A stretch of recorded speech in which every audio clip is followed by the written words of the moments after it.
Om Vakratunda Mahakaya Suryakoti Samaprabha Nirvignam Guru Medeva Sarvakaryeshu Sarvada Om Shri Mahaganapadaye Namaha Om Shri Gurubhyo Namaha Harihi Om Sadashiva Samarambham Shankaracharya Madhyamam Asmadacharya Paryantam Vande Guru Paramparam अस्मद्गुरुभ्यो नमः श्रुतिस्मृतिपुराणानाम् आलयं करुणालयं नमामि भगवत्पादं शङ्करं लोकशङ्करं शङ्करं शङ्कराचार्यं केशवं बादरायणं सूत्रभाष्यकृतौ वन्दे भगवन्तौ पुनः पुनः ईश्वरो गुरुरात्मेति मूर्तिभेदविभागिने व्योमवद्व्याप्तदेहाय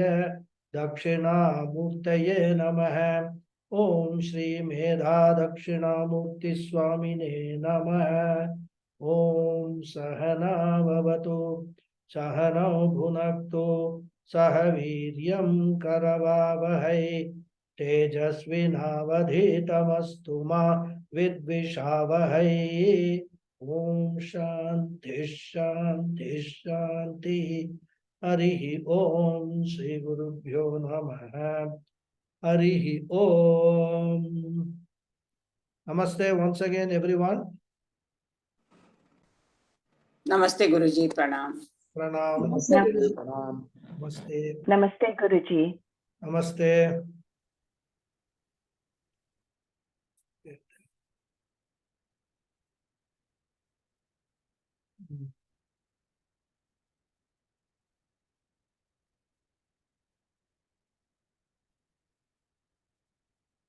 पंचीकृतेभ्यो भूतेभ्यः स्थूलेभ्यः पूर्वकर्मणा समुत्पन्नमिदं स्थूलं भोगायतनमात्मनः अवस्थाजागरस्तस्य स्थूलार्थानुभवो यतः. So this is the 27th shloka we are seeing. In the context of this shloka, in the last class, we were discussing the process of creation, which is described in the scriptures. So from Maya, the material principle, the five elements, namely Akasha, Vayu, Agni, Apaha and Prithvi, they are first created in a subtle form. Subtle form means what? They are not perceptible to our five sense organs. We can't see them, we can't touch them, we can't hear them. Then by a process of grossification, the gross elements are created. And from that alone, this gross body has come into existence. So the physical body which we possess is a product formed out of the five gross elements. I'm talking only about the Stula Sharira here, mind you. Not the Sukshma and Karana Sharira, the physical body. So the raw material for creation of all the bodies is the same, Panchabhutani. In fact, the Sukshma Sharira is created out of the subtle Panchabhutani. The Stula Sharira is created out of Stula Panchabhutani. So now one question arises. If all the bodies are created of the same five elements, how can we account for the differences that we perceive amongst the bodies? Two bodies are seldom the same. In fact, it is said that each person has a unique set of lines. You know, what is that finger, the lines in the fingers. And that's why fingerprinting technology is used both as a security measure and also to detect crimes. These days, when gadgets have come with that kind of a security. In fact, my laptop I can open my laptop with my, if I don't remember the password for opening the laptop, I can just put the finger in a particular place and the laptop will open. That is the security. Nobody else, because my finger, this design in my finger will not match with anybody else's finger. That is the uniqueness. For crime detection also. In fact, if you are arrested, I don't mean you, I mean somebody is arrested, take him to the police station, first thing they do is take the fingerprint. All 10 fingers are printed and then that is kept in the record, so that next time something comes, they want to match, they can do that. And even in places of crime, they dust the fingerprints and then try to identify the person rather based on their records. Therefore, perceptibly, there are large differences between each body. How can we account for that is the question. Vedanta says that there are two causes for creation of the body. One is a general cause, which is called Samanya Karanam, which is applicable to all the bodies. Thus, the 5 elements form the general cause for all the bodies, for the creation of all the bodies. Then there is another cause, a special cause, which we call a Vishesha Karanam, which is a particular cause which alone determines the different specific type of body for each one. Some are born healthy, some are born with congenital diseases, some grow up to be tall, some are short, some have a fair complexion, some are dark complexioned. All these differences which we perceive, for that the cause is the Vishesha Karanam. And what is that? Here he says Purva Karmana, the karma of the Jivatma. Jivatma I am using, that's what we understand, right?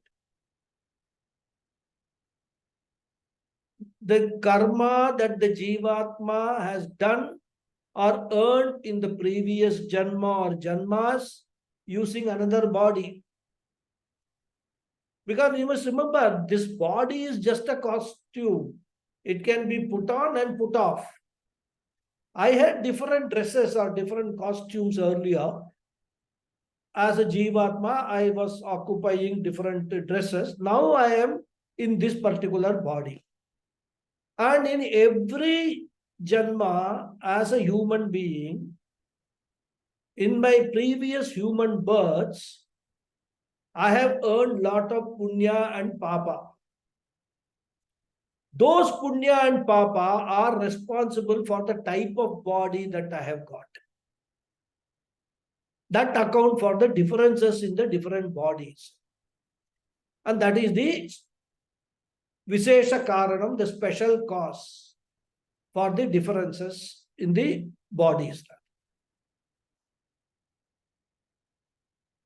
And only in the human birth we know free will can be exercised, not in any animal or plant body. So in all our past human births, using or abusing our free will, we have done good and bad actions. Some of those actions have already produced results maybe in earlier Janmas. But then some could not produce results because they did not mature for production of results. So all those accumulated punyam and papam called purva karmana are there for every jivatma. It's sort of an account being carried forward. We all carry with us a huge bundle of karma, which is called sanchita karma, which are unfructified karmas which we carry along with us from birth to birth to birth. Out of that sanchita karma, one set of karma becomes operational in the current janma. It is like, you have got different fixed deposits, in a bank. Each deposit will have a different maturity dates rather. One deposit is going to mature tomorrow, so you will get that money into your account. And this maturing karma is called prarabdha karma. Of course, I don't want to go into details about Sanchita karma, prarabdha karma and all. We have seen in Tattva Bodha all these things in detail. So here Shankaracharya perhaps assumes that we have all studied Tattva Bodha, and therefore when he uses the word Purva Karmana, fructifying karma, he assumes that we all know what he is talking about. He is talking about Prarabdha Karma. So Prarabdha Karma determines the present body.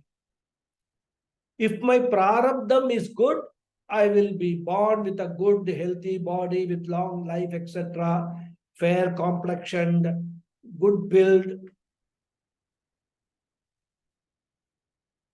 Therefore, he says, by the combination of both the general cause and the special cause, idam sthulam shariram samutpannam, this gross body, this physical body is born. Now the next question is, what is the function of this body? He says, bhogayatanam. Ayatanam means a residence. The body serves as a temporary residence for the Jivatma. And the duration of that residence, the least period, is determined by his prarabdha karma. Some of us can live for 60 years, 70 years, 100 years, 120 years. Some other Jivatmas have got longer life like a tortoise. They say that, some tortoises, they live up to 300 years, etc. So there are different durations. In fact, the duration for a human being is relatively short compared to some other animals, some other jivas rather. And when you go from Stula Shariram to Sukshma Shariram, the life of Sukshma Shariram is still longer. For Karana Shariram, we will see all those later. Much, much longer life Karana Shariram has got.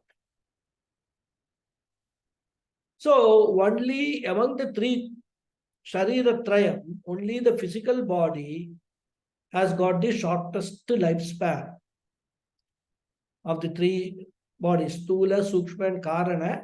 Stula has got the shortest lifespan. And the duration of each is determined by the respective karmas. Therefore, the Atma, which we, for our present explanation, we are calling it Jivatma, remains in the rented house or the leased house called the body. And what is the lease payment? The lease payment is the karma. As and when the karma gets exhausted, we are actually paying for renting out this body. When the lease period will be over, this body also will fall. This all takes place automatically rather. We don't need to account for all these things. It's all accounted for by the cosmic forces.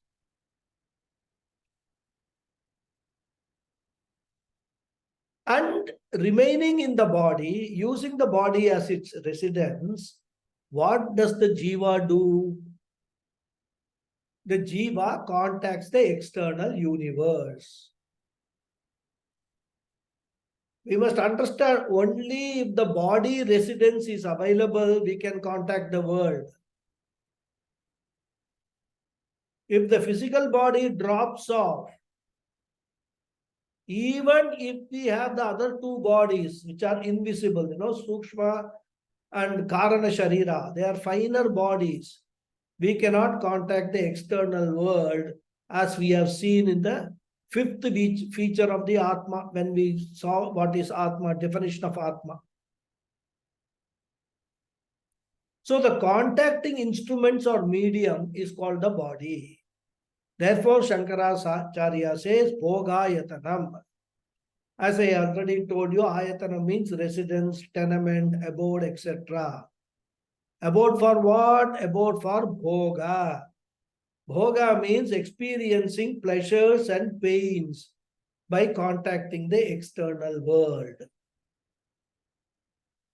Good experiences mean we are encashing our good karma. Bad experiences mean we are actually encashing our own bad karma, exhausting our bad karmas. So, whether good experience or bad experience, our past karmas are being exhausted, in a very, I would call it in a very regular manner through these experiences. They are the result, the karma phalam of our karmas. Therefore, we must understand the most important point. We alone are responsible for our pleasures and pains. All our experiences that we face in this life, we alone are responsible. Nobody else, including God, is responsible for this. God, of course, is a karma phala data, is just an enabler or a facilitator. He is sitting in the seat of a judge. He will look at all the karma account and he will see the cosmic laws and all that. Which karma deserves which kind of a punishment. It's all already there. He doesn't use his discretion. He will just put the things together, like exactly what a judge does in a court. If a crime is proved, he will just look at the laws. This crime deserves this punishment. Or if somebody has done something good, okay, he deserves this reward. So God is only a karma phala data. He is not a karma phala karta. We are ourselves the karma kartas and the karma phala kartas also.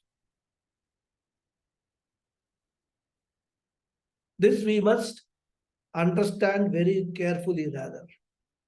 Of course, this is another big topic. There is so much in Shastram that sometimes it becomes difficult to strictly stick to one topic. Because you talk of something, it will lead to another.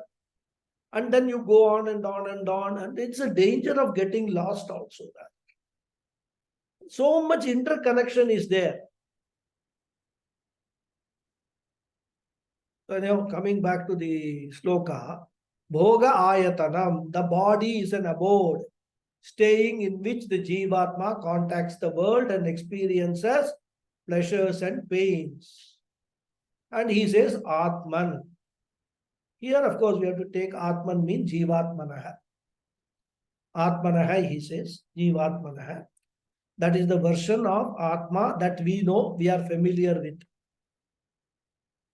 We must remember, whenever we are using Jivatmanaha or Jivatma, it is not a separate entity. For convenience sake, the one and only Atma, we are calling it Jivatmana. That's our Jivatma. There are no two Atma. There's a Jivatma, Paramatma. It's not there. There's only one Atma. This we must always remember.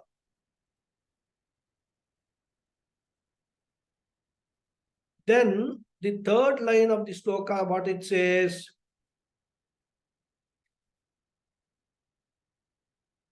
avastha jagaraha tasya sthulartha anubhavaha yataha. So here Shankaracharya is introducing a new topic. That is the states of experience. Of course, he will talk about the states of experience later in more detail. But just to touch upon that topic, we know from our experience that every human being, or we can just say generally every living being, has got three types of experiences, which we call three avasthas or three states of experiences. One is called Jagrad Avastha, the waking state, in which we contact the external world. The second one is called Swapna Avastha, which is a dream world, in which there is no contact with the external world, but there is a contact with the internally projected thought world.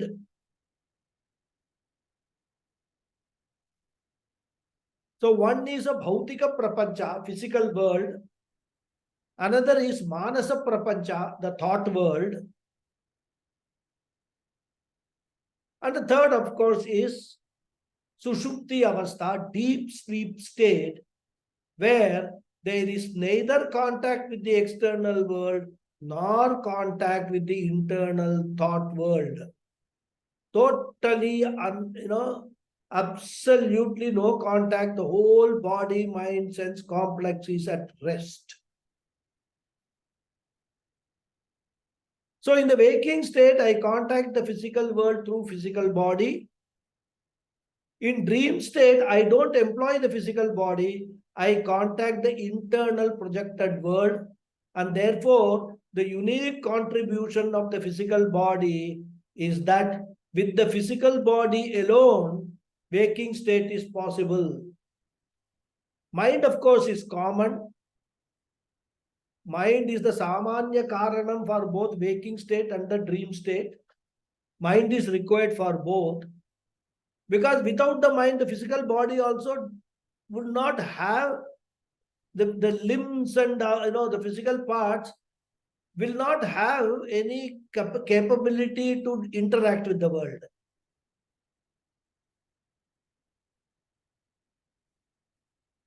So even though mind is the samanya karanam for both the physical, both the waking state as well as the dream state, for the waking state, the Vishesha Karanam is the addition of the physical body.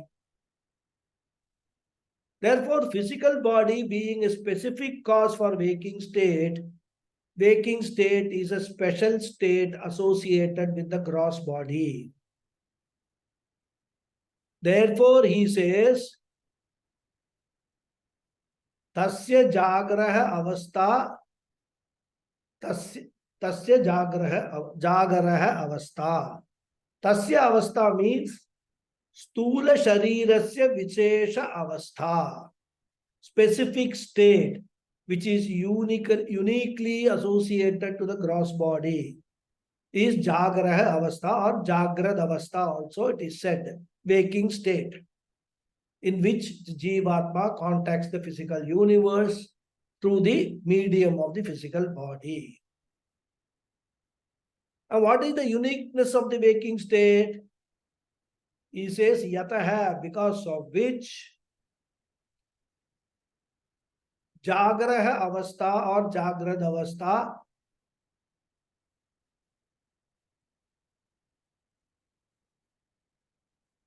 Stula. There is some problem. 1 second.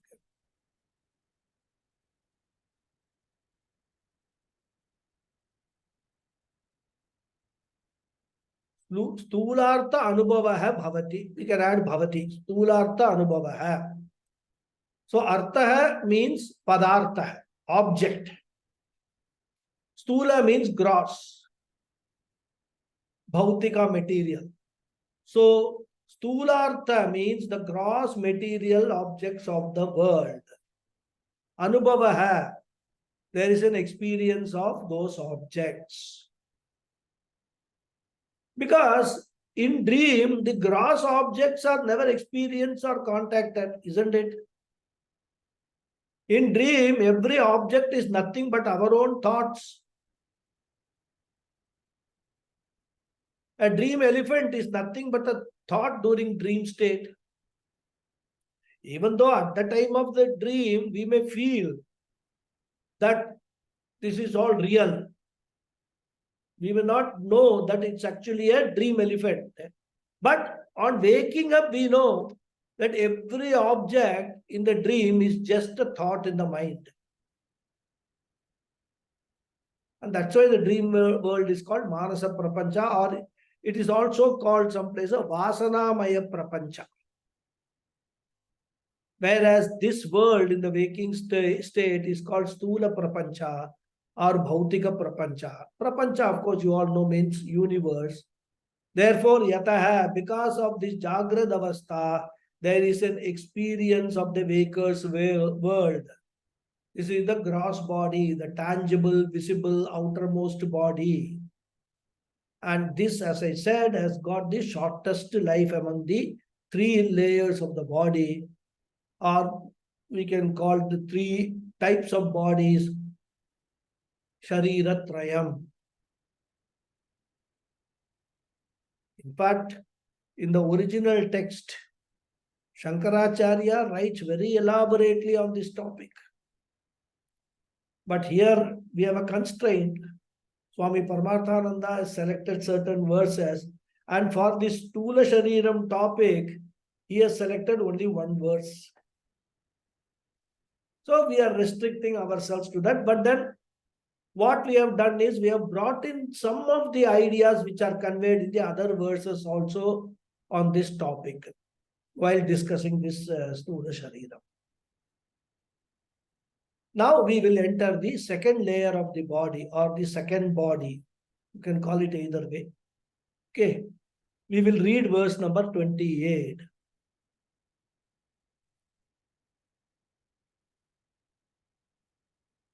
Second.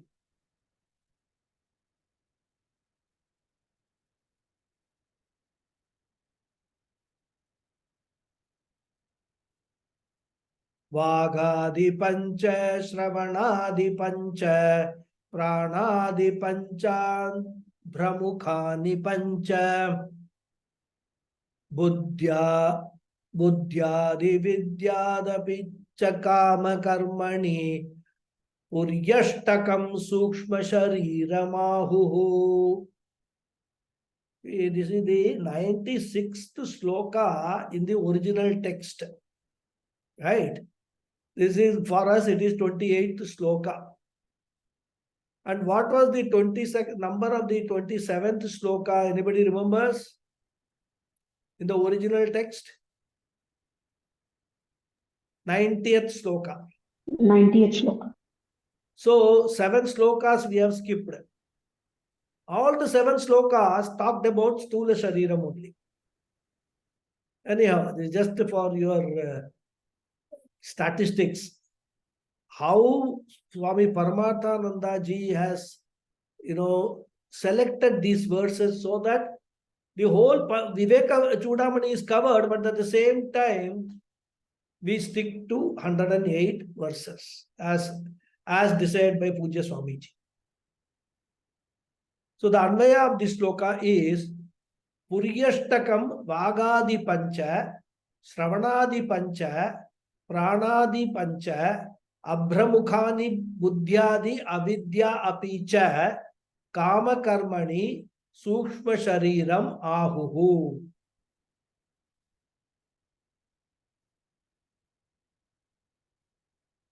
Ahuhu, they refer to. What do they refer to? Puryashtakam, the city with 8 constituents consisting of Vagadi, organ of speech, Pancha, 5.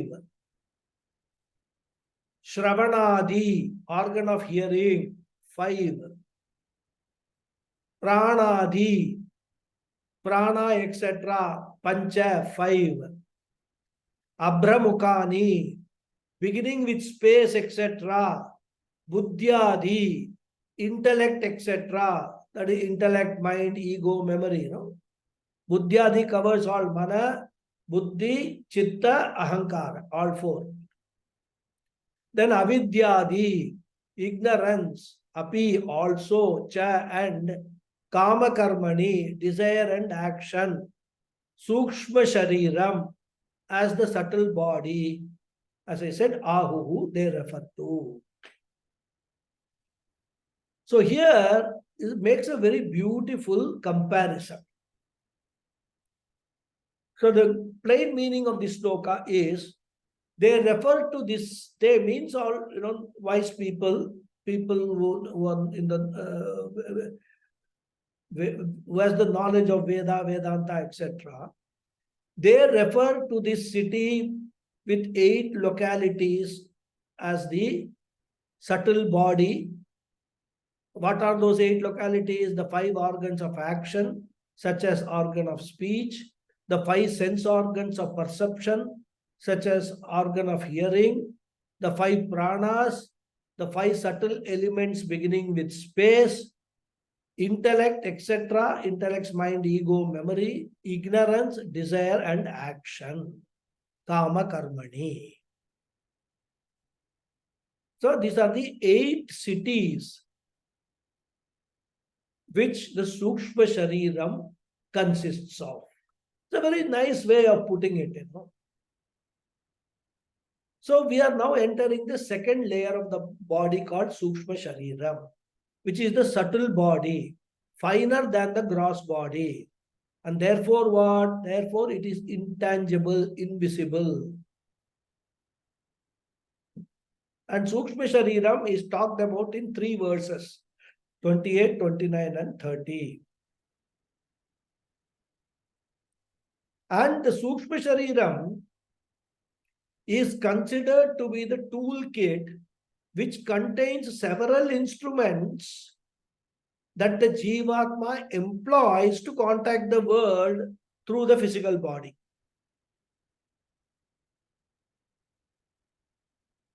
Swami Paramatmanandaji gives a nice comparison. The physical body is like an office which we enter for transacting.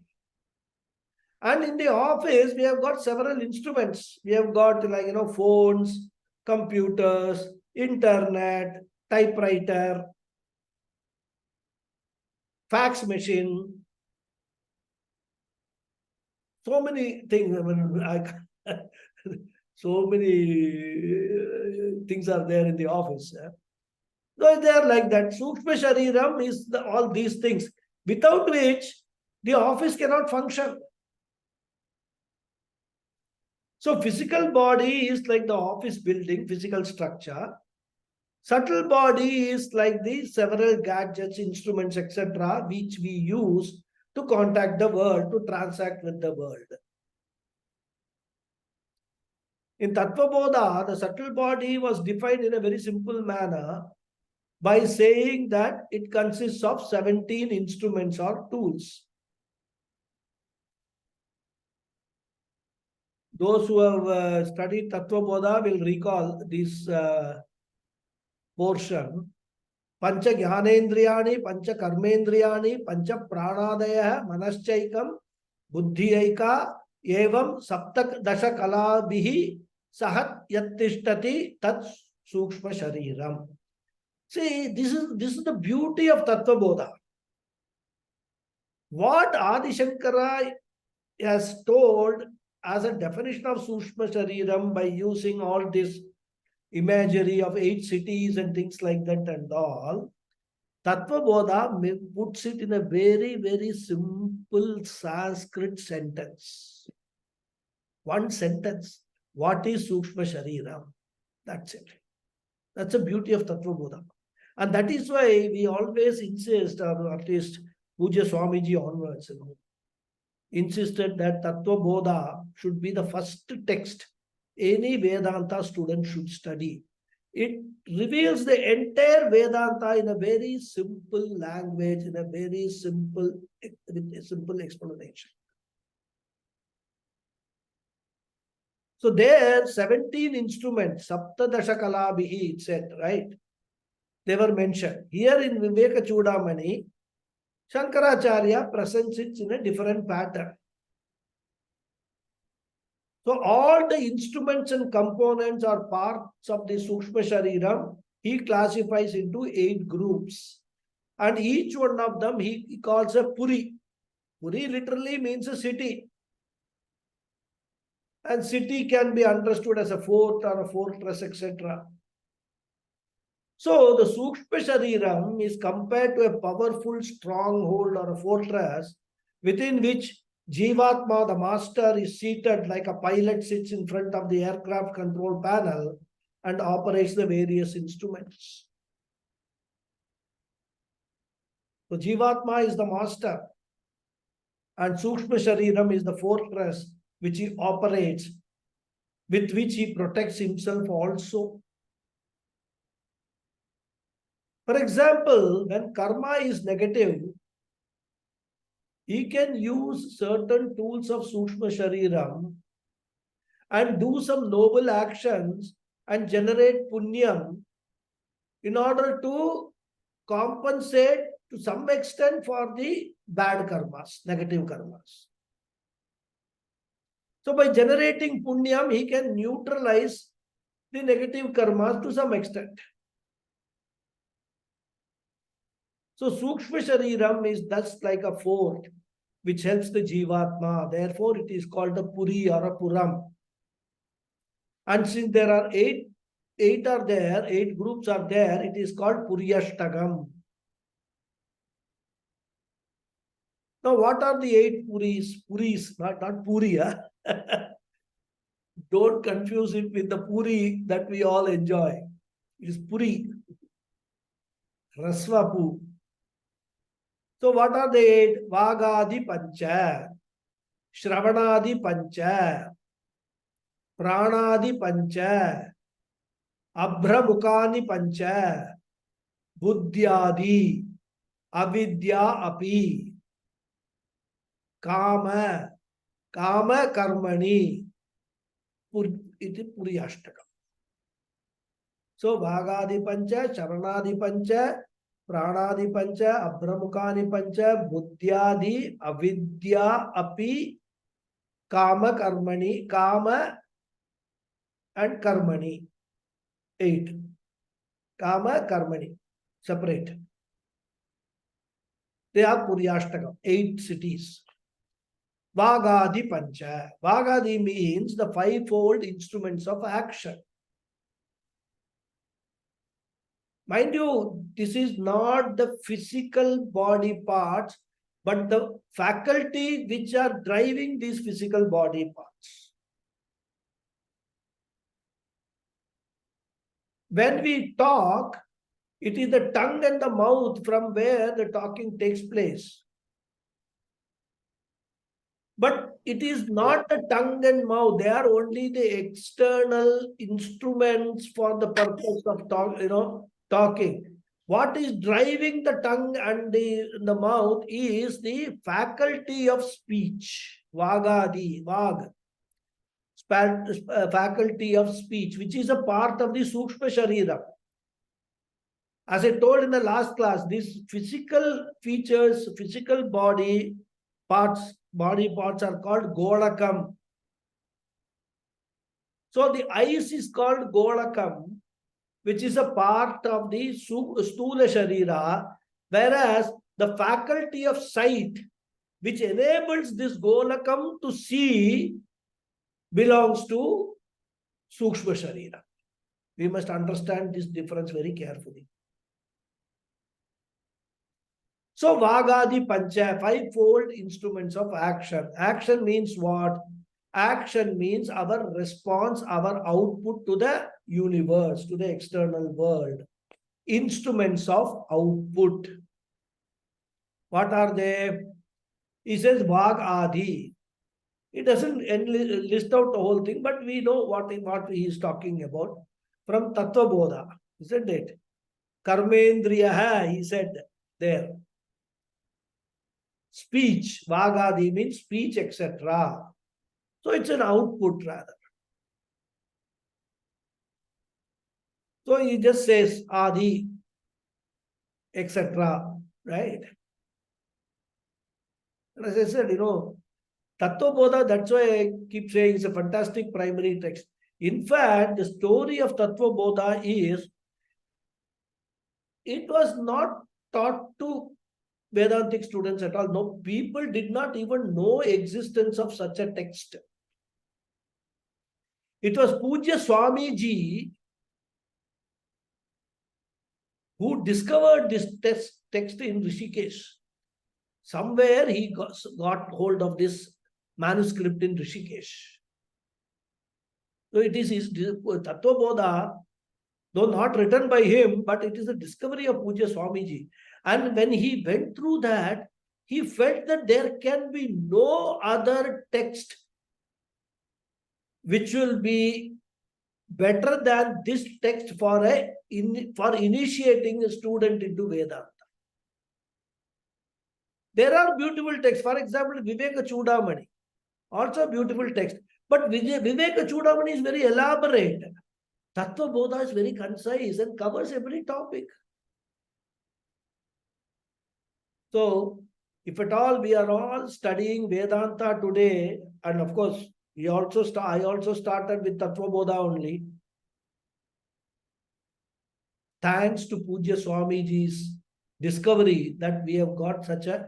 And what happens is, when we study Tattva Bodha, even though we still may have a lot of doubts and the knowledge may seem to be incomplete, we actually get a very good familiarity with lot of things, especially the terminology which is used in Vedanta. And also we get an insight into what Vedanta is all about. When we talk about Atma, Anatma and all that, we get an insight. So you study Tattva Bodha, then you decide whether you want to continue your studies further or not. If Tattva Bodha doesn't appeal to you, then there is no point in continuing the studies and wasting your time and also wasting the Acharya's time.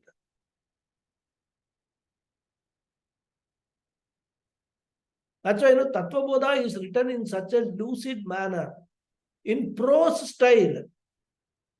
One of the very rare things for a Vedanta text to be written in prose style.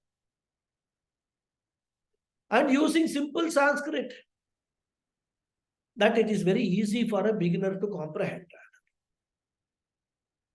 It is entire Vedanta in a capsule form. In fact,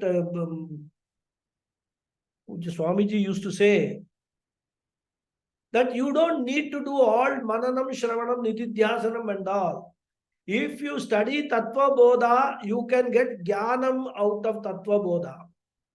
If you are able to actually absorb and assimilate what is knowledge is given in Tattva Bodha, you can become a Jnani.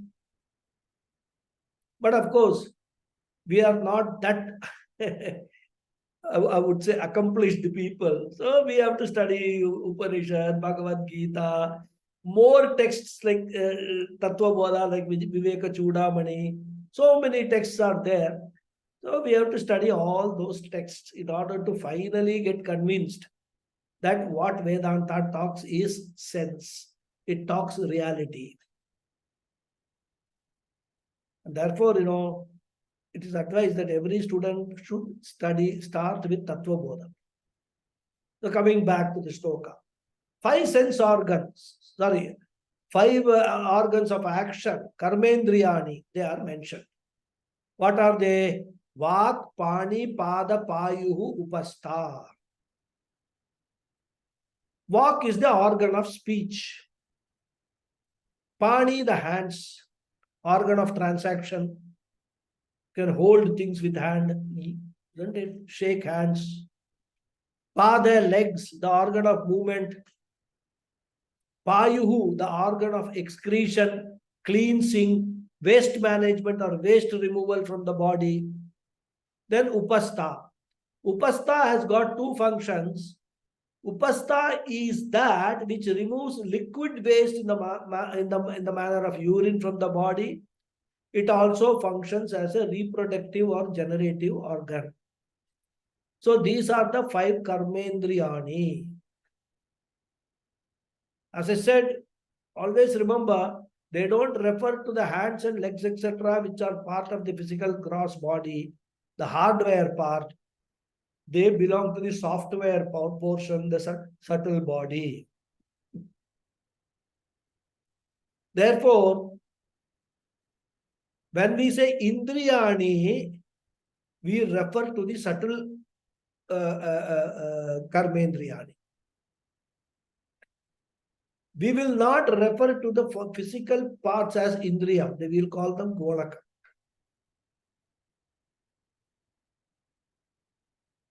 So Indriya means the software, which is not visible, but which is the power behind the hardware. Therefore, Vagindriyam is invisible. Similarly, Panindriyam is not visible.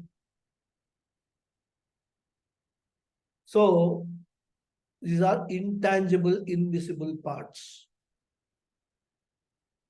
And Indriyam generally means the power of action, rather an instrument, rather, Indriya.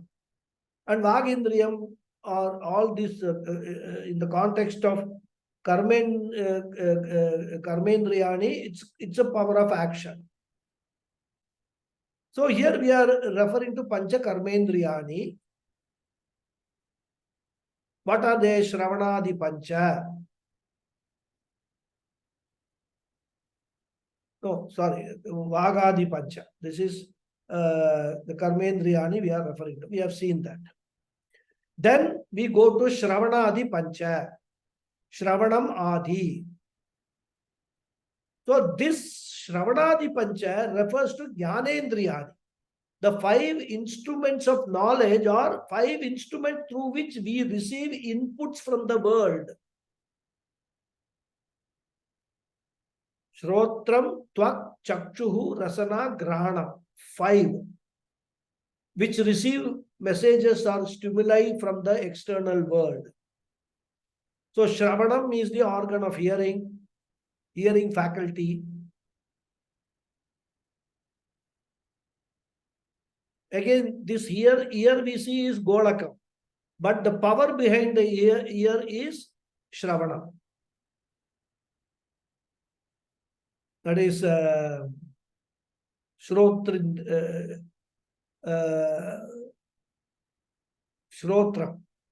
That's called the power.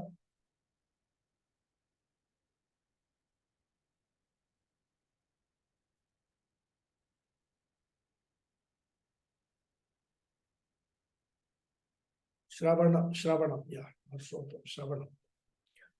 That which we can hear. So hearing process is called Shravana. A person who has lost his hearing power, he may have the Golakam, all right, but he has lost the Indriyam. The Indriyam is blocked because of what? Because of his karma. That is the Purva Karmana, the special cause, because of which one set of karmas has given him proper ears, but another set of karma acted in removing his hearing faculty rather. And even as we grow old, the hearing faculty gets blocked by all the karmas that we have done. Therefore, Shravanam is the power of Shrotram, the ears. Adi means the other 4. Chakshuhu, eyes, the second organ of perception for seeing forms and colors.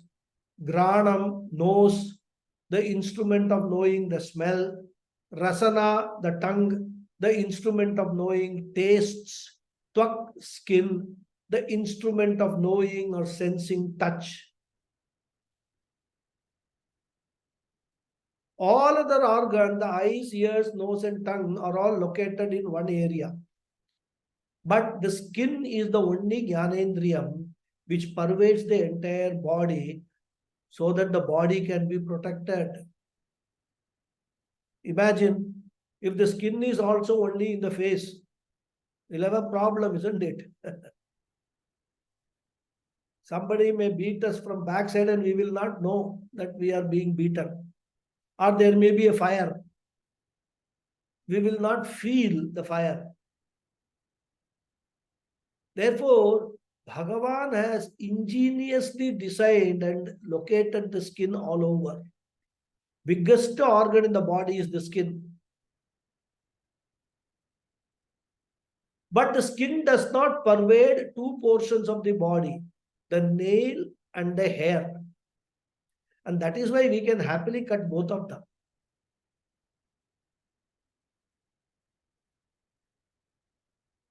So, Tvagindriyam, Shrotram, Tvak, Chakshuhu, Rasana, Granam. These are the Sanskrit names of Pancha Jnanendriyani. So, he says Shravanadi Pancha.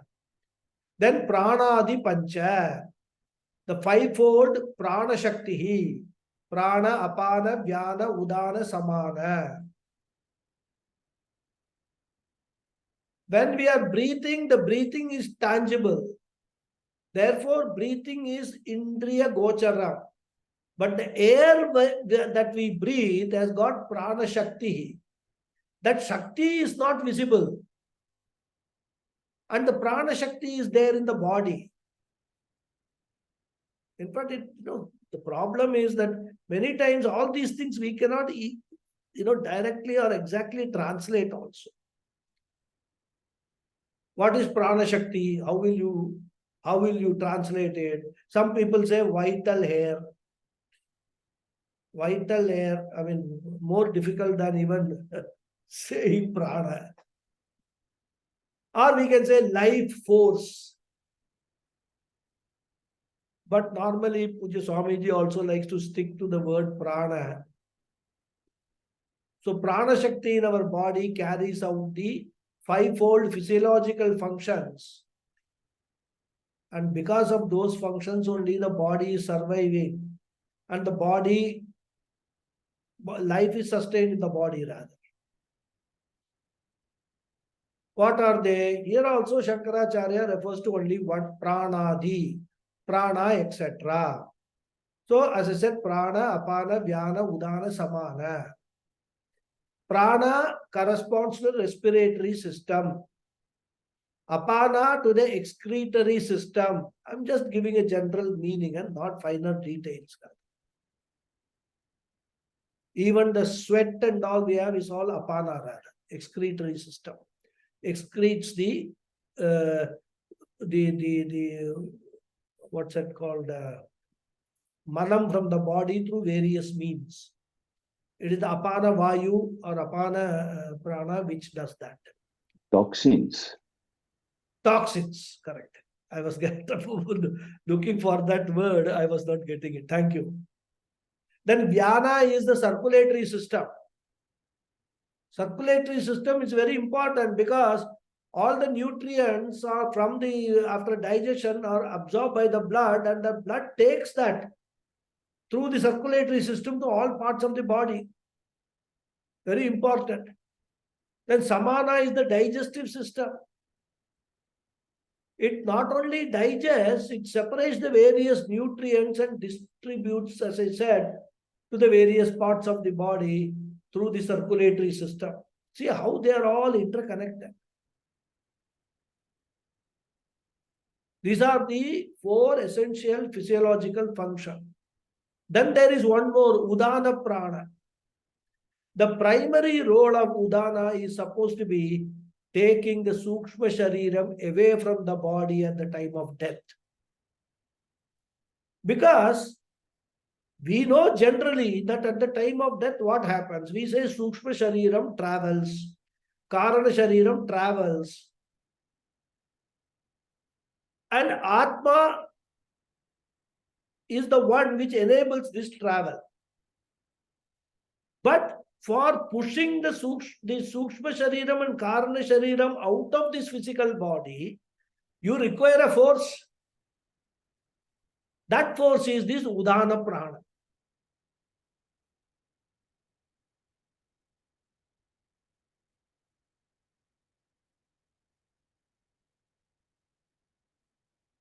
So now the Sukshma Shariram is within the Stula Shariram.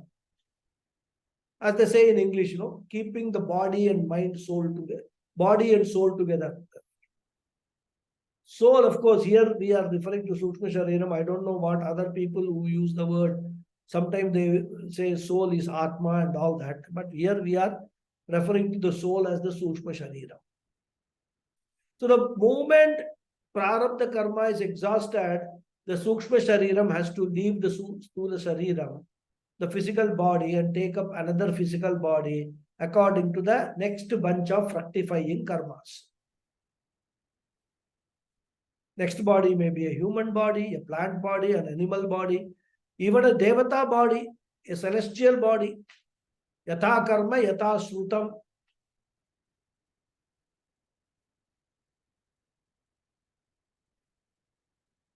This is again taken from Kathopanishad, quoted in the Gita also. Because we don't believe the unilateral or random evolution of the universe, individual or species. So the Jiva is having a human body, may have an animal body later. If you believe that human beings have evolved from monkeys, then they may also devolve to monkeys again. Possible. Karma can take one up or one down in the evolutionary ladder. If at all there is an evolutionary ladder. Anyway, let's come to the topic. So at the time of death, the Sukshma Shariram has to be pulled out, means separated from the Sthula Shariram. And that's a special function, as I said, taken care of by Udana Prana. Udgamanam karoti, that which lifts the Sukshma Shariram and which becomes active at the time of death. Thus, these are the Pancha Pranas.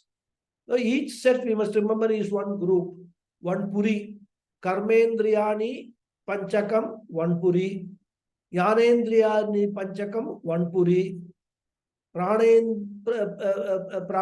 Panchakam, one puri. Third quintet, you can call it. The fourth one is Pancha Abhramukani. Abhram in this context means space, Akasha. The popular meaning, if you look at the dictionary meaning of the word Abhram, means a cloud, that which holds water and gives rain. But the cloud itself is held in the sky only. Therefore, the sky or space is holding the cloud is holding water. Therefore, by extension, we can say space or sky is holding the water. It's all just poetic kind of extension rather. Thus, Abram can mean a cloud as its primary meaning and sky or space as the secondary meaning. Since Adi Shankara has used the word Abram, we can blindly take the secondary meaning for Abram. Well, that's what he is referring to in the Abramukani. So here, when he uses the word Abram, he means all the five subtle elements. So Abram means Akasha, has space. Mukham means what? Etc. See how different words he used. Adi he used, Mukham he uses. So Pancha Abramukhani means the five subtle elements. Why those five? Because they constitute the Sukshma Shariram.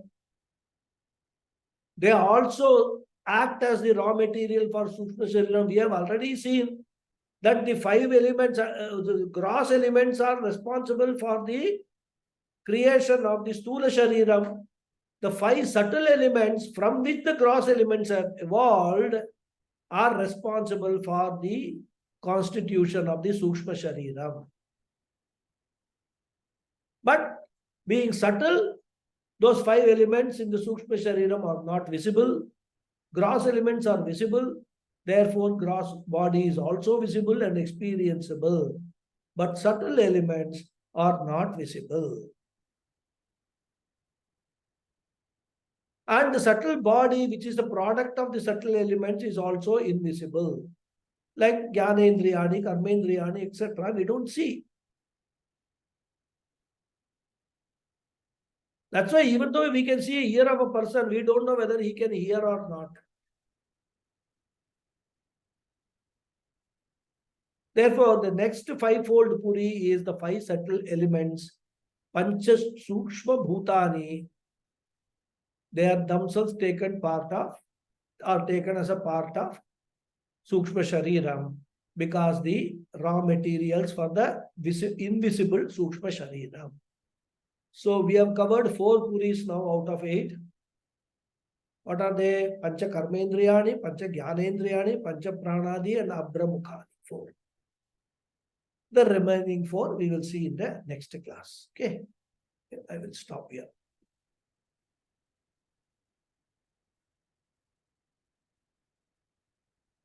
Om Purnamada Purnamidam Purnat Purnamudachyate Purnasya Purnamadhaya Purnamevavasishyate.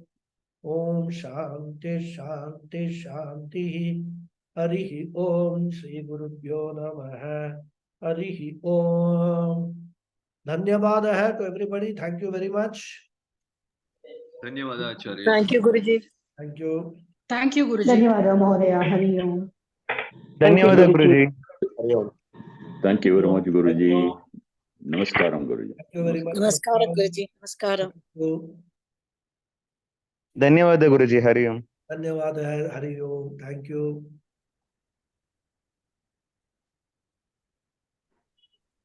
Thank you, Guruji. Thank you. Hari Om. ಧನ್ಯವಾದ ಗುರುಜಿ. ಹರಿ ಓಂ. Hari Om. Thank you. So I guess there are no questions, no doubts. Of course, these are very simple explanations.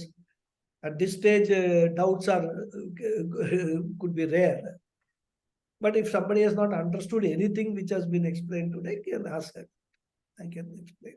That's all. Very simple. Tattvabodha students, for them, these are all repetition rather. That's all. Also study Tattvabodha. I have one question. Yeah. Can you just briefly touch upon that last